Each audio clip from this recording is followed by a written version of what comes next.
Now we're going to talk about this brain cruise, which is an image of a cockpit. Let's start. First one, name two items that you see. Please write their aeronautical names, such as spoilers, rather than just product. Okay, there are tons of stuff for you to talk about.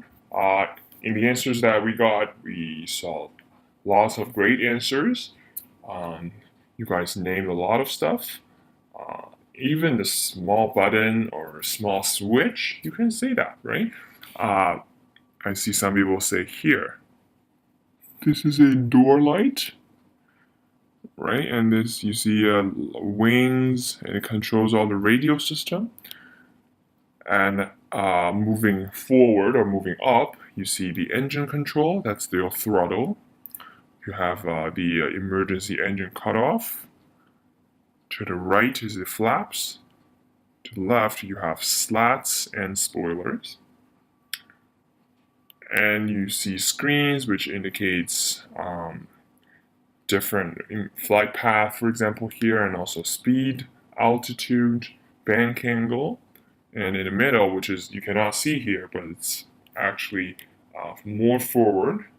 It's blocked by the throttle, but it's the ECAM computer, which is a in-flight computer that controls the aircraft essentially, while the pilots are not physically flying it, but the computer's flying it. The pilots are supervising them. And moving up, you can see it to the forward panel. You can see lots of the autopilot part and some other map selections.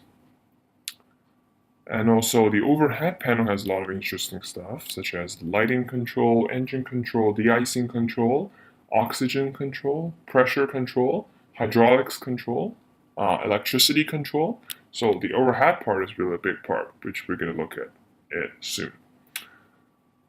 On the image to your right, there's an image that's really important, what we call the aviator six-pack. These six things existed way before these complicated cockpit came out.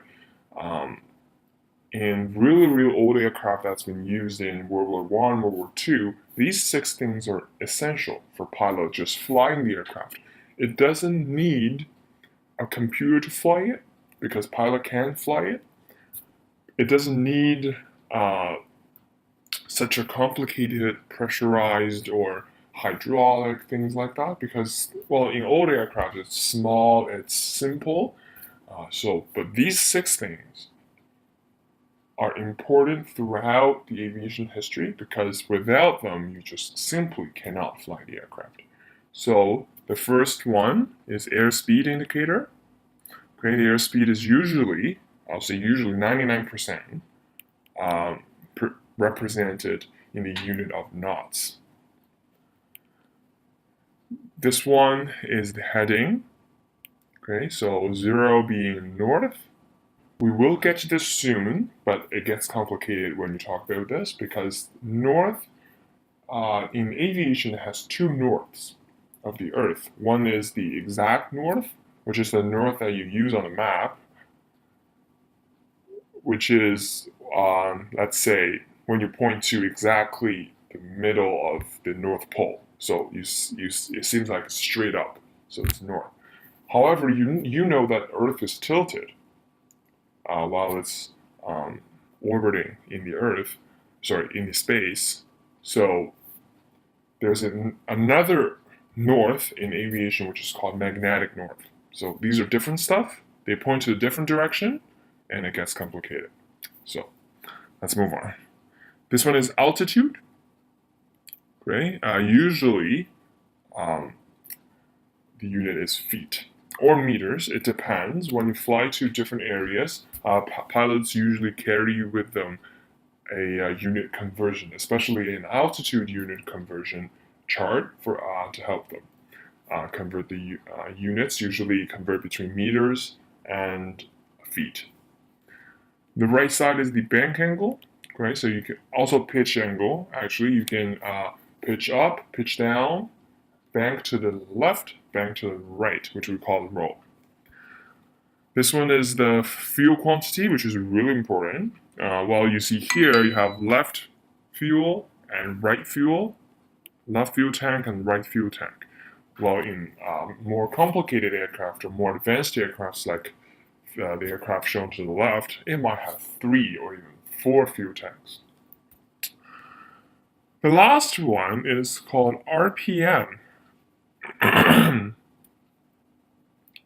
So this indicates the engine. So the engine, we know that engine runs at a specific speed.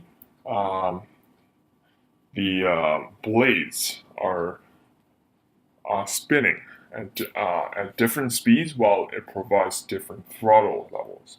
So the last one is important when the pilot is trying to determine how much throttles or how much power do they have on the engines. That's a long one. Okay, second one, what type of aircraft might this be? Well, this is easy. Some people say 777 is right. If you say 747, that's not right because you see some special attention you can pay. You can pay your special attention to these things, such as you have the throttle, which indicates that you have 2 engines. Other than that, you can pretty much determine by the color. The yellowish color is usually on 777. So this is on 777, but you can say 777-200, 300. Nobody knows, right? And you can even say it's a freight, it's a cargo plane, it's not even a passenger plane. You can say that. Number 3, this aircraft flying on the ground. That's great. Some people wrote the answer saying it's dark outside, so it might be on the ground or flying. Well, well, yes, but it's a way to determine it, but not quite. I would say if you can see the terminal up in the sky, or you can see a parking lot, or you can see whatever, then you can see it's on the ground. But when it's completely dark, you can fly completely dark as well. So, a couple of things you can determine. Firstly, if you look closely, you see the throttle is not at idle position, which means the engines are running. So, I'm not saying the engines are running so that it's flying. That's not true because while the aircraft is taxiing, it's still running. And you can see, while here, the flight path, well, you can see here the flight path indicates the aircraft is flying along some route. And you can see the gear is up. That's a big part. And also, some people mentioned the flaps, the slats, and also spoilers, which are important. So I would say the gear is the number 1 determination point that you can have to determine that the aircraft is flying. Because if it's on the ground, it has to have the gears down.